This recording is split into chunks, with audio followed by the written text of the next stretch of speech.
Halo Sobat Investor, bagaimana kabar portofolio Anda pada pagi hari ini? Apakah sudah menghijau seiring dengan penguatan indeks pada perdagangan kemarin? Jumpa lagi bersama kami dalam program Ticker Talk edisi Rabu 11 Februari bersama saya Taufan Sukma.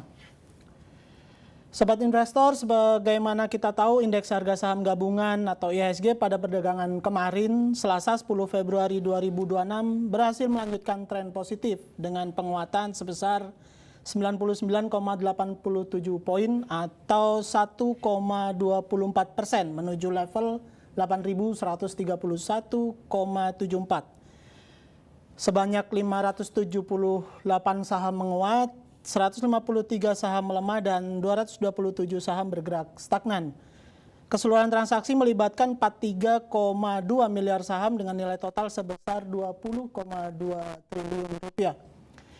Tren penguatan yang terjadi pada perdagangan kemarin melanjutkan tren positif serupa yang terjadi di awal pekan kemarin, di mana Senin juga indeks berhasil menghijau setelah sebelumnya pada akhir pekan indeks masih bergerak di zona merah bahkan meninggalkan posisi level psikologis 8 ribuan dan parkir di level 7.935.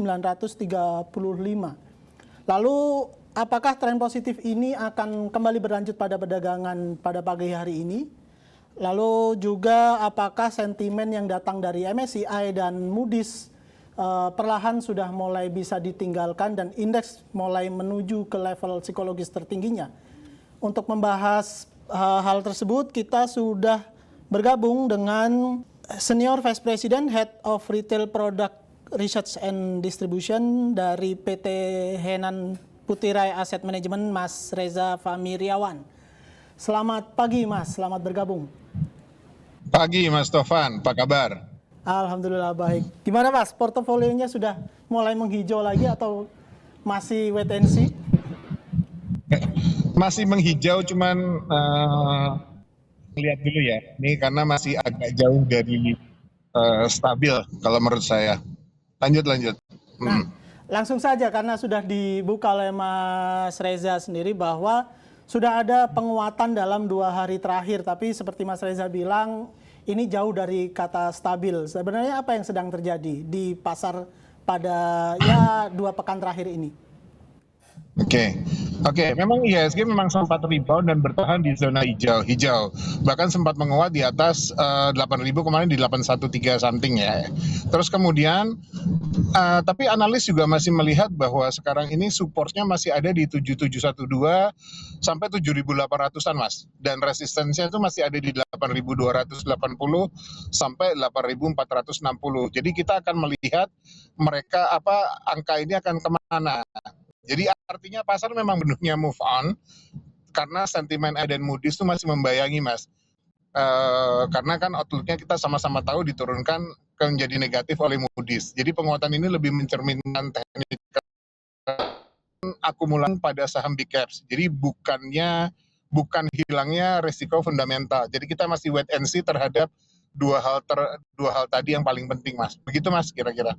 Jadi ada peluang untuk kemudian menuju level psikologis tertinggi terbarunya, tapi pasar juga masih wait and see. Jadi memang belum sepenuhnya pasar sudah move on gitu ya dari tekanan MSCI dan Moody's gitu ya.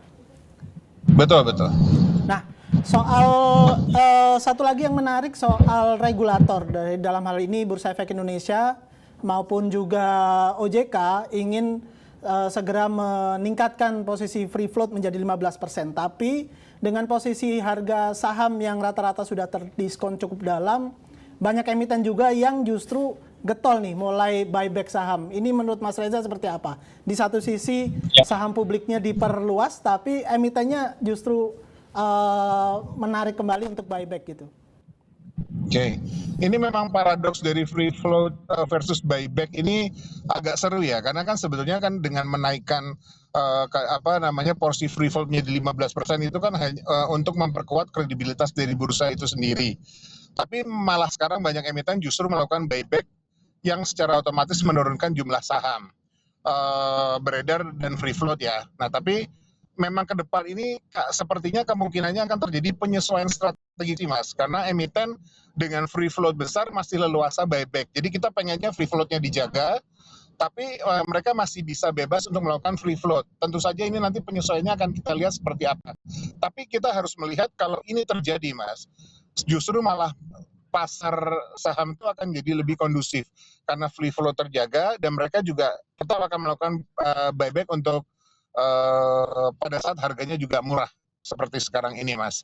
Jadi kita tunggu strategi korporasinya dari berbagai korporasi besar terutama akan seperti apa. Kita masih wait and see di situ Mas. Jadi posisi paradoks tadi justru membuat pasar lebih kondusif ya, dari secara demand dan supply-nya justru terjaga secara secara lebih fair gitu ya. Iya, karena kan saham yang beredar juga akan jadi lebih banyak kan, sehingga masyarakat akan lebih leluasa dalam melakukan transaksinya Mas. Ya, baik. Tadi juga sempat sudah disinggung oleh Mas Reza bahwa sentimen belum sepenuhnya pergi, baik itu dari tekanan MSCI, terus kemudian pemangkasan outlook dari Moody's. Lalu selain itu mungkin dari Mas Reza bisa share lagi sentimen apa sajakah yang kemudian jadi mempengaruhi gitu arah pergerakan indeks ke depan gitu. Oke, kalau untuk sentimen dari eksternal tentu saja kebijakan suku bunga global The Fed ya, itu pasti akan berpengaruh. Kemudian perang dagang dan gejolak pasar keuangan global itu juga akan mempengaruhi besar. Dan yang terakhir adalah review indeks dari FTSE dan MSCI yang masih tertunda.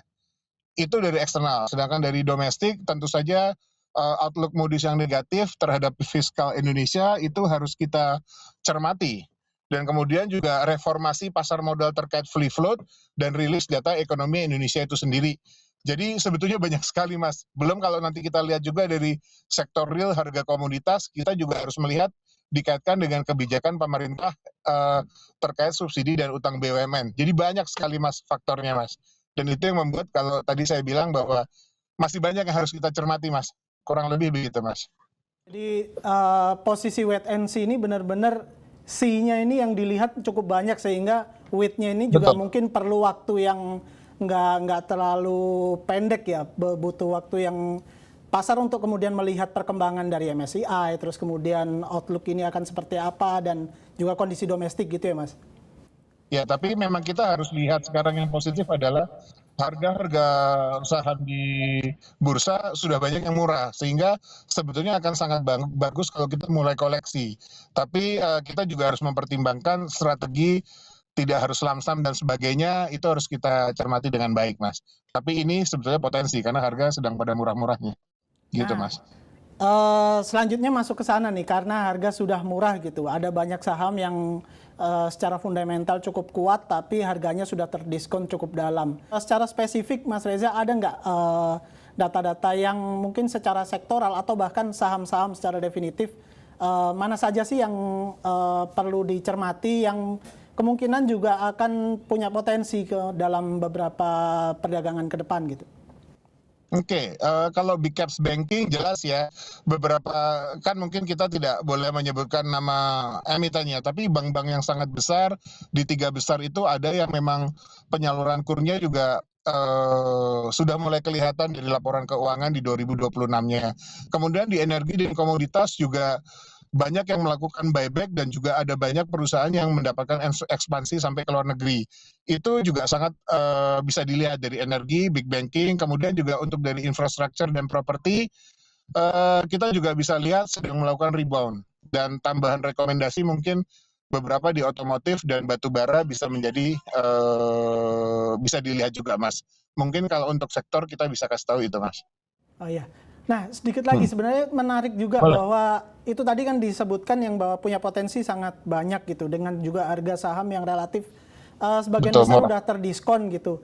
Kalau kita berpikir sebaliknya bahwa walaupun saham terdiskon dan sebagainya, mungkin ada nggak sektor-sektor yang dalam bahasa sekarang itu red flag gitu, yang cukup dicermati, high risk dan sebagainya gitu. Karena khawatirnya, wah ini mentang-mentang harga murah, main borong saja, tapi sebenarnya potensi ke depan cukup risky gitu.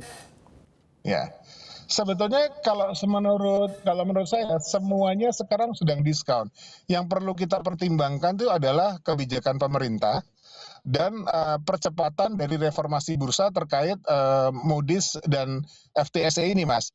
Kalau kita lihat yang mungkin harus diperhatikan terkait sekarang sudah masuk di awal tahun sehingga sudah lewat yang kemarin, komoditas dan energi beberapa harus kita perhatikan mana yang kira-kira masih akan naik atau stagnan. Kalau banking tadi kita sudah lihat big cap udah pasti oke, tapi yang lainnya kan kita perlu lihat juga kira-kira corporate action-nya seperti apa. Mungkin itu yang bisa saya sampaikan sih, Mas.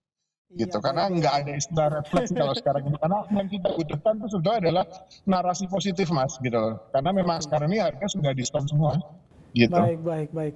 Analisa yang menarik, Mas Reza. Sayang lagi-lagi waktu yang terbatas sehingga perbincangan harus kita cukupkan di sini. Semoga insight dari Mas Reza bisa menjadi masukan atau pertimbangan lain bagi investor untuk membuka perdagangan pada pagi hari ini. Terima kasih, Mas Reza. Sama-sama, Mas Tovan. Yuk. Baik, sobat investor, demikian tadi perbincangan kita dengan tim dari Henan Putera Asset Management. Semoga insight tadi bisa menjadi masukan yang berharga bagi sobat investor sekalian untuk menentukan arah perdagangan atau arah transaksi pada perdagangan hari ini. Selalu kami sampaikan bahwa segala keputusan investasi baik itu jual maupun beli saham sepenuhnya berada pada Anda sobat investor. Maka yang bisa kami sampaikan, bijaklah dalam berinvestasi. Saya Taufan Sukma, sampai jumpa.